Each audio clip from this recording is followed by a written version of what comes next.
Então, opa, vamos ver.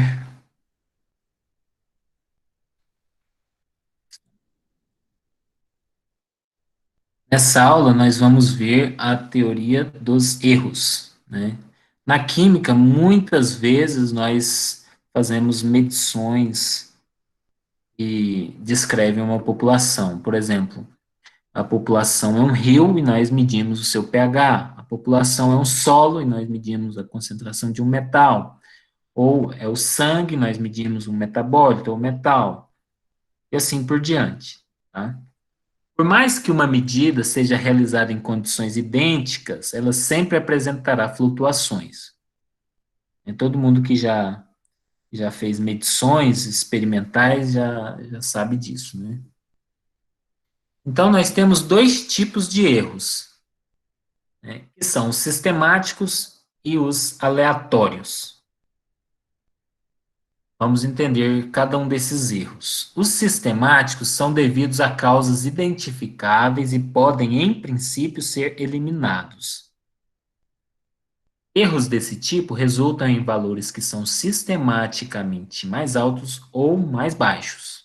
Tá? Então, a palavra sistemático quer dizer o seguinte: ele está seguindo um sistema, ele está sistematicamente acima do valor esperado. Ou um outro fenômeno, né, em uma outra ocasião, a gente está fazendo alguma medição, aí tem o valor esperado e as medições estão sistematicamente abaixo do valor esperado. Então, o que a gente tem que fazer? Tem que corrigir, identificar a causa e corrigir. Tá? Vamos ver aqui alguns exemplos. Ó. Um instrumento mal calibrado, tal como um termômetro que lê 102 graus, quando imerso em água em ebulição, né, era para estar 100, aí ele está marcando 102. E quando ele está em água com gelo, né, a pressão atmosférica era para estar 0, e ele está marcando 2.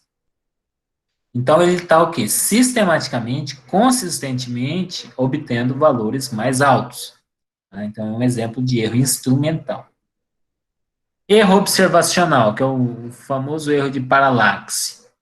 Tá? O indivíduo que olha a proveta ou a vidraria de volume aqui com esse ângulo por cima, né? O valor verdadeiro está aqui, ó, 19,70, se ele estivesse olhando retinho. Mas ele está olhando por cima, então ele está lendo 19,62. Então, sempre que ele fizer medições, se ele fizer dessa forma, ele vai obter valores sistematicamente abaixo do valor verdadeiro. E se ele estiver olhando aqui visto por baixo do nível reto, ele estaria obtendo um valor sistematicamente acima do verdadeiro. Isso também vale para, não só para a medida de volume, né, mas qualquer coisa que tenha que ficar num ângulo, um ângulo aí reto, né, e a pessoa está olhando inclinadamente. Pode ser também um erro de preparo. Por exemplo, uma solução preparada com um reagente degradado. Vai preparar um hidróxido de sódio a 1 mol por litro. Aí você pesa lá, né, 40 gramas por litro. Mas esse reagente não está puro. Ele tem carbonato, tem água. Então, em vez de o resultado final lá da solução, em vez de ser 1 mol por litro, vai ser o quê? 0,92 mol por litro. Qualquer análise que você for fazer de titulação vai conter esse erro. Tá? Então, se você estiver titulando um ácido acético ali, né, você vai obter resultados sistematicamente acima do teor verdadeiro de ácido acético. Por quê? Porque você vai usar mais solução de hidróxido de sódio, né? Então você vai julgar que tem mais ácido acético, mas na verdade o erro é da solução. Ou uma vidraria descalibrada, né? Não adianta você repetir 1000 vezes uma medida de volume se a vidraria está descalibrada. Toda vez o volume que você está medindo vai estar acima ou abaixo, né? do verdadeiro. Tá? Um cientista experimental geralmente quer identificar e eliminar os erros sistemáticos. Aqui tem a representação mais comum de erro sistemático. É um sistema aí de dardos, né? Tem aqui o valor verdadeiro, representado aqui pela circunferência menor, né, que o alvo, e o indivíduo joga três flechas, todas três caem fora aqui do lugar e todas três nessa região. Então está sistematicamente errado, sistematicamente à esquerda, né? Mas essa representação, embora seja mais comum nos livros, eu não gosto muito porque não é muito intuitivo você pensar que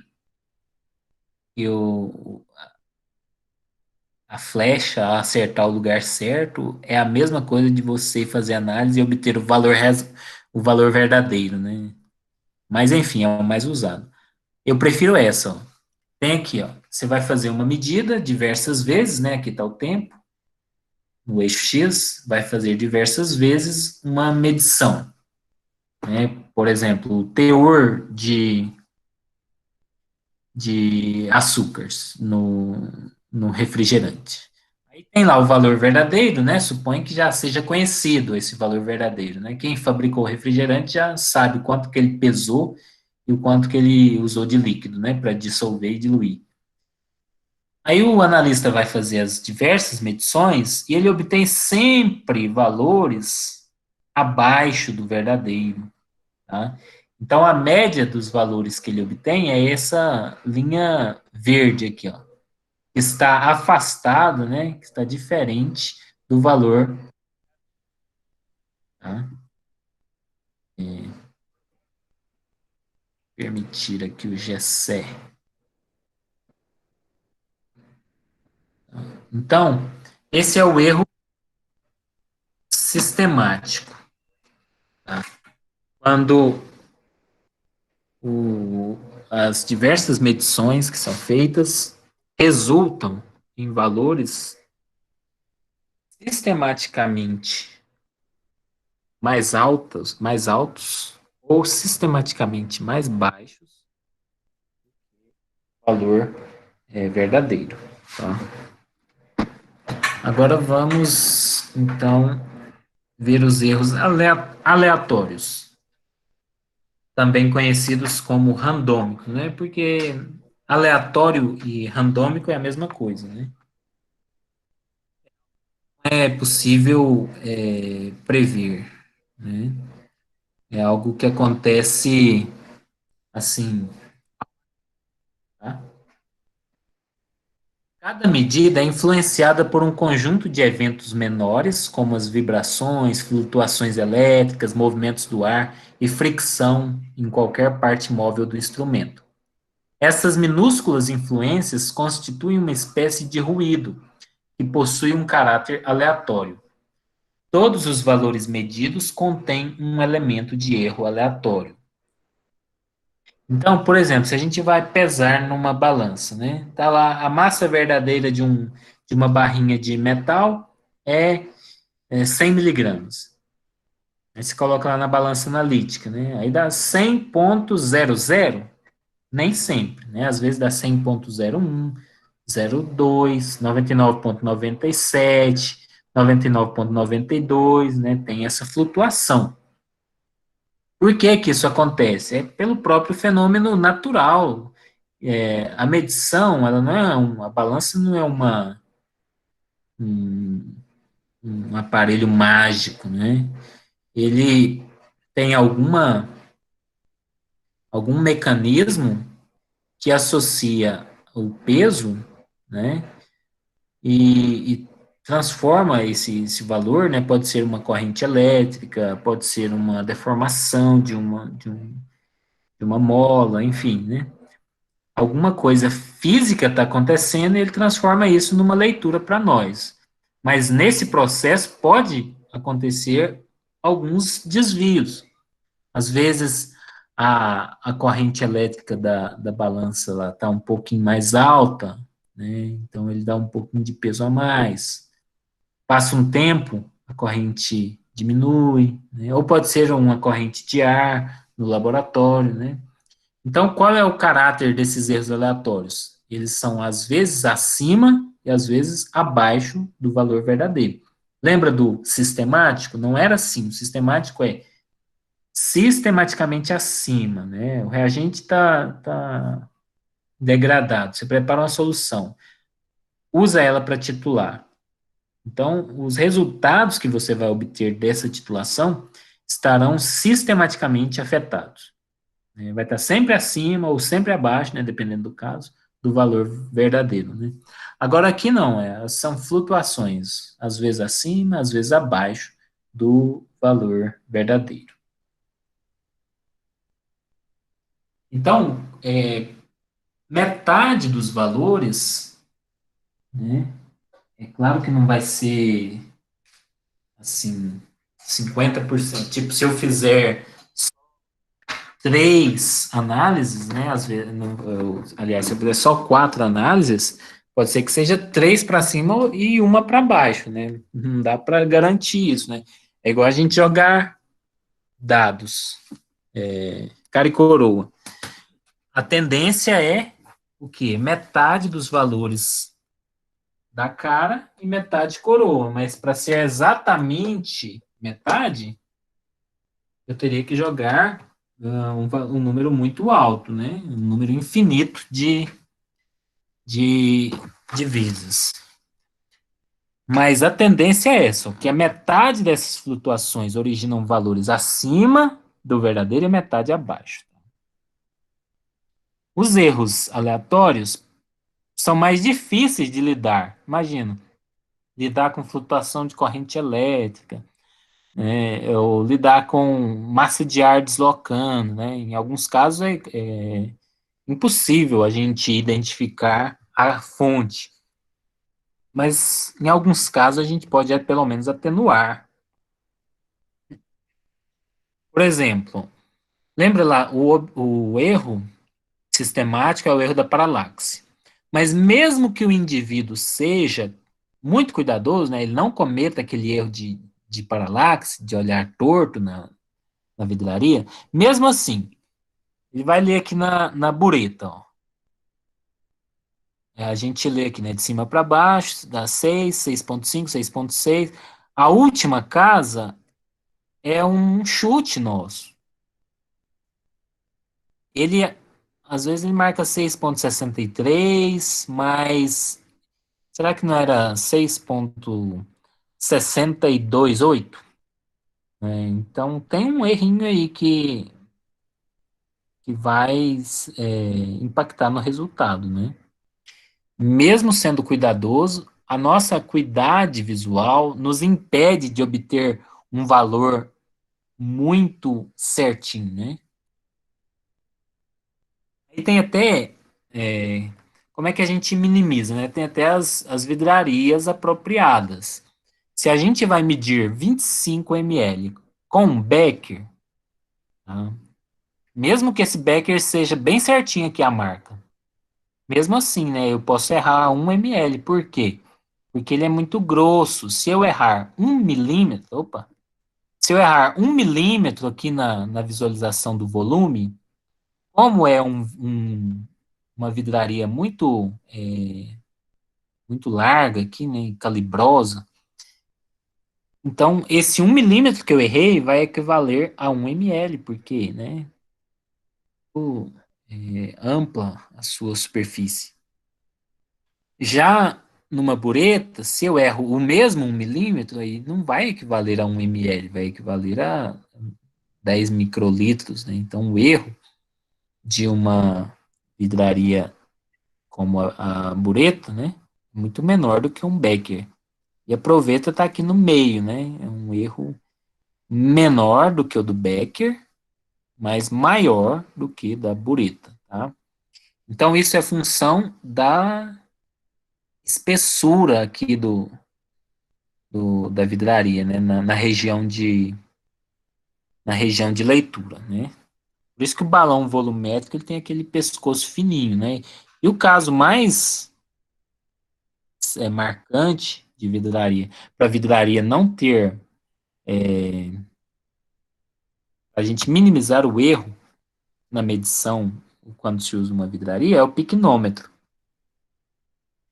O piquenômetro é esse botijãozinho aqui, né? Esse balão, parece um balão de fundo chato, que a gente usa para colocar líquido.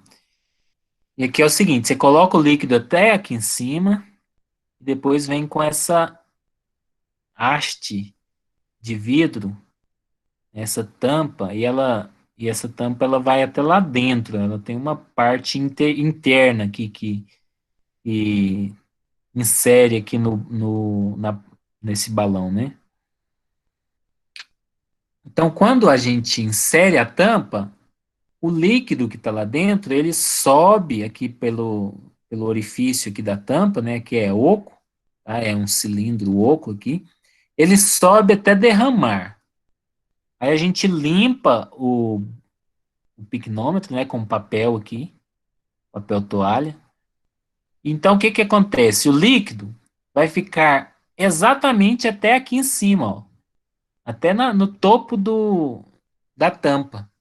Por quê? Se ele tiver mais baixo, eu vou ver que fez alguma coisa errada, né? E se ele tiver mais alto, ele vaza, né?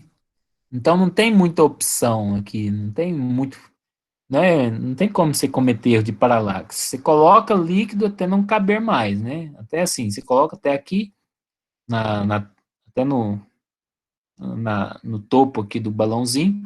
Na hora que você coloca a tampa, ele já faz o serviço de aferir.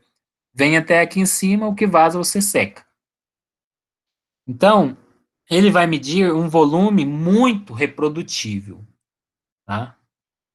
Um volume, mesmo que outro analista fizer a medição, né, os volumes vão ser sempre praticamente iguais, né? Também tem um pequeno errinho, tem, né? Nada é perfeito, né? Mas tem um pequeno erro porque aqui tem a tensão superficial, né? Às vezes você passa o papel aqui por cima e acaba sugando um pouquinho desse líquido, né? Mas o erro é muito pequeno. Por quê? Vai até na tampa e essa tampa tem um diâmetro aqui um diâmetro interno aqui desse orifício muito estreito também, né? Então não tem muito como errar. Tá? Então a gente faz primeiro mede esse volume, né? Pesa o piquenômetro vazio e pesa ele cheio de água. Densidade da água é 1 a 25 graus, né? Então a gente descobre aí qual é a massa e, portanto, qual é o volume de água. Ah, ele não precisa ser exatamente 25 ml. Pode ser. Eu já peguei lá quando eu trabalhava na indústria um piquenômetro de 25 ml que só cabia 19 ml. Mas é porque ele não é feito para ser perfeito, calibrado. Ele é feito para ser reprodutível, tá? Então você mede primeiro a água, né? Descobre qual é o volume do piquenômetro e depois você coloca o líquido problema, né? Um álcool da vida aí. Coloca e vê qual foi o peso, né? Você sabe o volume do piquenômetro, porque você mediu a água, né? Agora você sabe o volume e sabe a massa. Então você sabe a densidade também, né? A medida de densidade mais correta de fazer, tá? Os equipamentos que têm leitores são a mesma coisa que se fosse uma leitura visual, né? Eles também têm um erro associado. A última casa geralmente contém o erro experimental, né? Pode confiar na última casa, tá lá, 19,16. Pode ser 19,15 ou pode ser 19,17, né? 19,15,5 ou 19,16,5. Tem esse 001 aí de erro, né?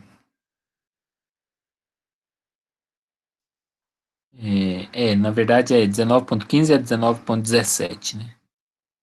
001 para cima ou para baixo.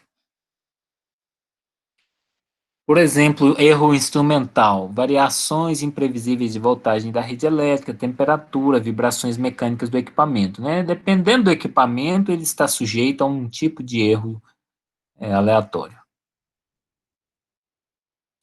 Às vezes, também, as flutuações observadas numa medição não são devidas ao fenômeno da medição em si, mas sim ao objeto que está sendo medido, tá?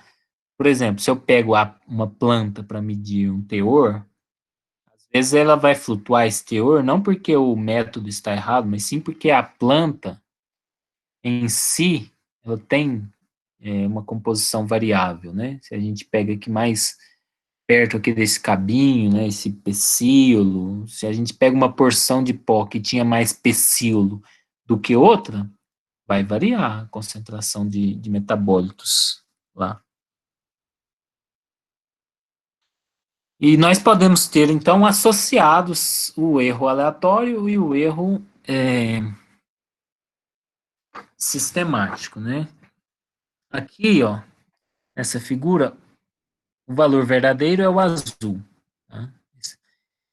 Aí foram feitas diversas medições, às vezes deu acima, às vezes deu abaixo, né, do valor verdadeiro. Mas na média, está muito perto.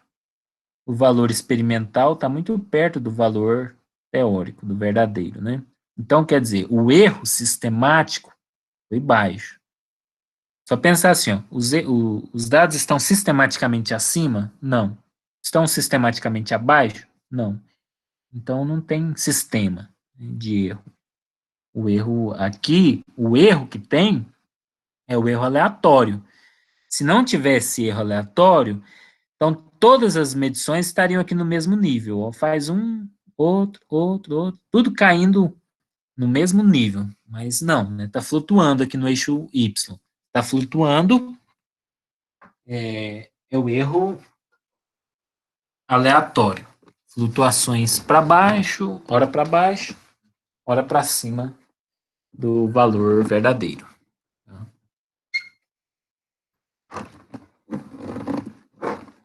Então, nós temos aqui a representação, né, que todo livro gosta de fazer, que é do arco do alvo, né? O erro aleatório é esse que tem, às vezes a pessoa erra para cima, às vezes ela erra para baixo, às vezes ela acerta, né? Quando acerta não tem erro, mas quando erra uma hora para cima, outra hora para baixo, né? Ou para a esquerda e para a direita, então é o erro aleatório, não é sistemático. Agora nós poderíamos ter também essa situação, ó, o valor verdadeiro está aqui, o azulzinho. Aí o indivíduo vai medir, ele está obtendo sempre valores abaixo do valor verdadeiro, né? A tendência. Tá? Não precisa ser todos, né? Mas a tendência clara que a gente vê aqui é de que os valores estão abaixo do verdadeiro, né? E aí se a gente faz a média, ó, a média está aqui, bem abaixo do valor verdadeiro. E além disso, está tendo uma flutuação muito grande dos dados. Uma hora dá aqui, outra hora dá lá em cima, embaixo, em cima, está flutuando muito. Então, tem erro aleatório alto também. Tem o erro sistemático e tem o erro aleatório alto. Tá? Então, os erros, eles impactam na exatidão e na precisão. Embora no senso comum exatidão e precisão sejam a mesma coisa, para nós não é. Então eu vou explicar agora a diferença entre exatidão e precisão.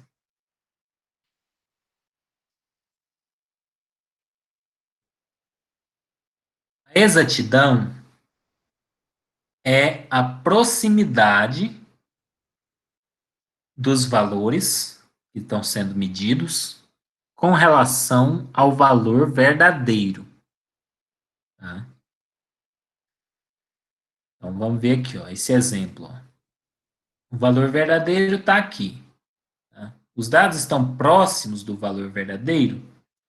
Não. Eles estão sistematicamente abaixo. Então, quando tem erro sistemático, né, quer dizer que não, a exatidão não está boa. E a precisão é o quê? É a proximidade dos dados entre si. Aqui, nesse primeiro caso, os dados, os pontinhos pretos aqui, né, que são os dados, eles estão próximos entre si? Não. Um está lá no final aqui, outro está lá fora aqui do alvo, né, fora aqui do tabuleiro aqui, né.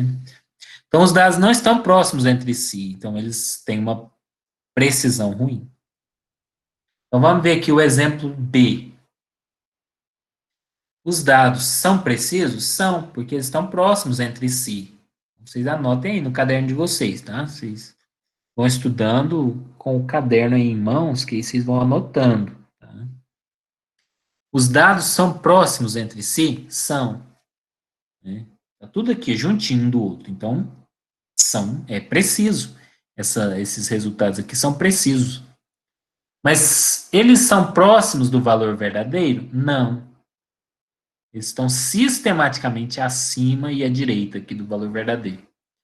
Então, a exatidão é ruim, não tem exatidão, mas, por outro lado, tem precisão.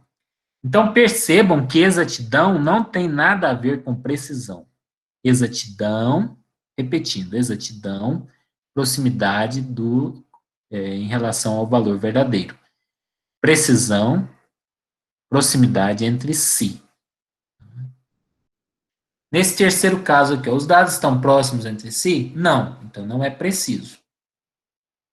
Mas em relação ao valor verdadeiro, eles estão sistematicamente acima? Não, um está acima, outro está abaixo. Estão sistematicamente abaixo? Não. À direita? Não. À esquerda? Não. Ele está aqui dispersos ao redor do valor verdadeiro. Então, é exato. Tá? Exatidão eles estão, na média, eles estão próximos do valor verdadeiro. Tá? Não é preciso porque está muito disperso, mas é exato porque está próximo do valor verdadeiro. Na média, está próximo do valor verdadeiro. E o último caso aqui é o melhorzinho, né?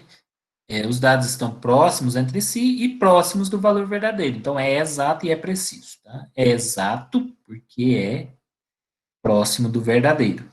É preciso porque é próximo entre si.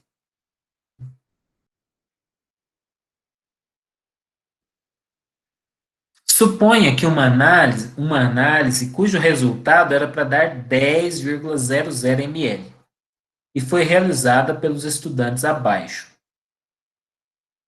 João, José, Maria e Josefina. Tá? Eles fizeram, cada um fez análise em quintuplicada. Aí tá aí os valores de João, José, Maria e Josefina. Tá? Vamos avaliar, então, em termos de exatidão e precisão, cada um deles. Então, respondam aí. Podem abrir o microfone e responder. João, ele é preciso?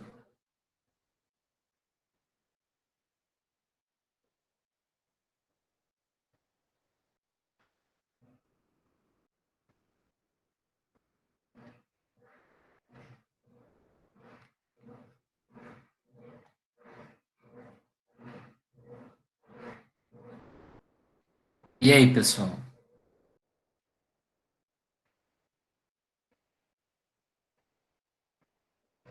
Sim ou não? Sim.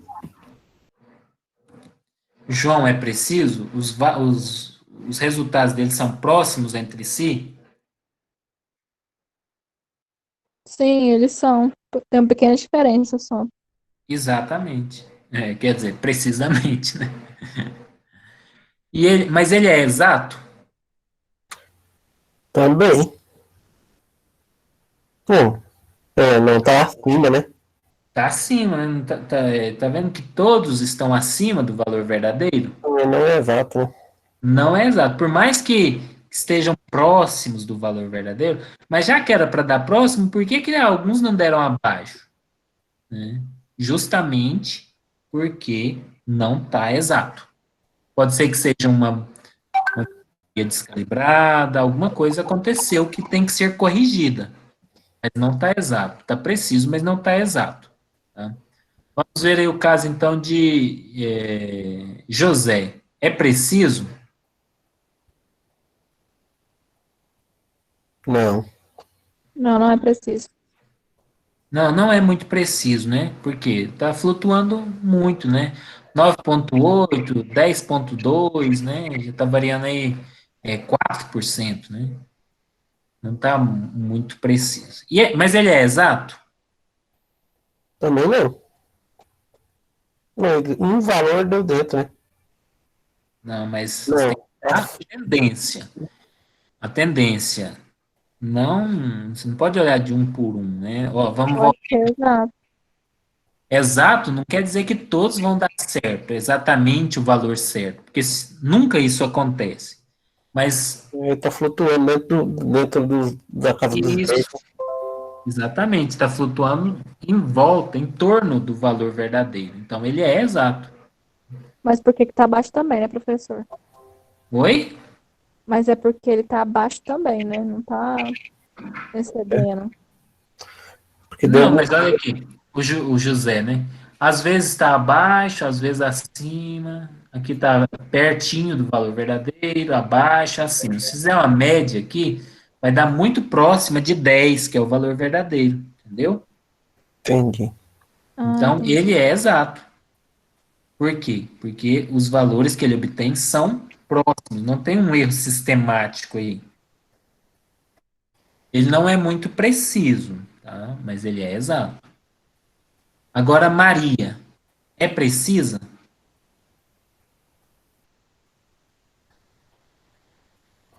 Não. Não, né? Porque está flutuando muito, né? Maria é exata também, né? Oi? Maria, ela tá no caso de exatas também, porque tá flutuando para baixo e acima do valor É, exatamente. parecido. Ela não é muito exata, mas. Aliás, ela é exata, mas não é muito precisa, né? Ela é até menos precisa ainda do que José, né? Uhum. A gente comparou José com João e viu que ele não era preciso igual o João, mas Maria está menos precisa ainda. Então, a precisão é uma questão de grau, tá? Então, quando a gente vai fazer uma validação analítica, a gente não é assim, ou é preciso ou não é preciso. Não é assim. É assim, qual é a precisão do método? Ah, esse método obtém um desvio padrão relativo menor que 5%. Né? Depois eu vou ensinar o que é isso, né? Desvio padrão relativo. Mas tem um. A gente explicita um valor de precisão. Tá? Não é sim ou não, é sim, é um grau de precisão. Tá? E por último, a Josefina, ela é exata?